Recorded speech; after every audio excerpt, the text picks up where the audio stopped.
Welcome back to part 2 of You Can't Manage Time. Today we'll begin by sharing practical ways to implement the 80-20 rule. So let's take a quick look at some ways we can implement this Pareto principle or the 80-20 rule. First thing I would suggest is trade your to-do list for a to-done list. I know that sounds weird. It's a priority list. You need to daily identify the 20% and do that first.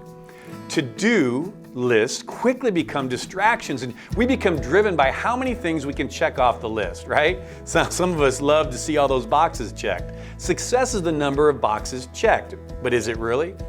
To-do lists are more often task lists for most of us.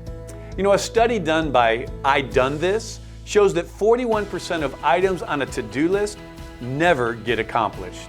Second thing I'd suggest is you need to manage your priorities, not your tasks or your time. To manage your priorities, you need to know what they are. Priorities are those things that have the greatest immediate impact on achieving your vision or the objective that you're working on.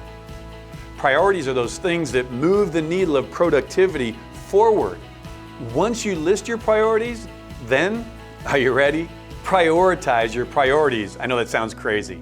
In other words, pick one of those priorities that if you complete it first, it will advance all of the other things you're doing or have the greatest impact. Often these priorities, when engaged, they affect other priorities. It's kind of like that domino effect.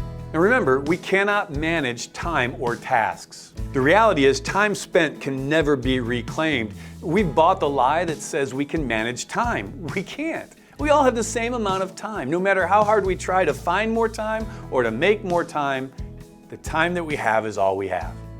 Since we can't manage time, we've got to block our time, which leads to the third way that we can operate in the 80-20 rule. Make your calendar your friend. I know some of you are already getting nervous. The way you manage your time is how you manage your calendar. Think about it. Most everything and everyone we deal with measures success based on time. Deadlines, due dates, travel time, meetings. But as we've already said, managing time does not equal success, productivity, or greater movement. So here's the catch. We can't ignore time. Our lives are almost entirely dictated by time. So calendars allow us to block time, which will allow us to become more effective and efficient when we use it. Embracing our calendar and blocking time will allow us to manage our priorities and to put our energy to those things that matter the most. I would suggest you put everything on your calendar. I mean everything. Work, social, family, friends, personal. It's much better to block all the time than to leave holes in your calendar that other people will quickly fill. Now that means you block down time, you block self-time, you block me time or meeting time or study time or devotional time.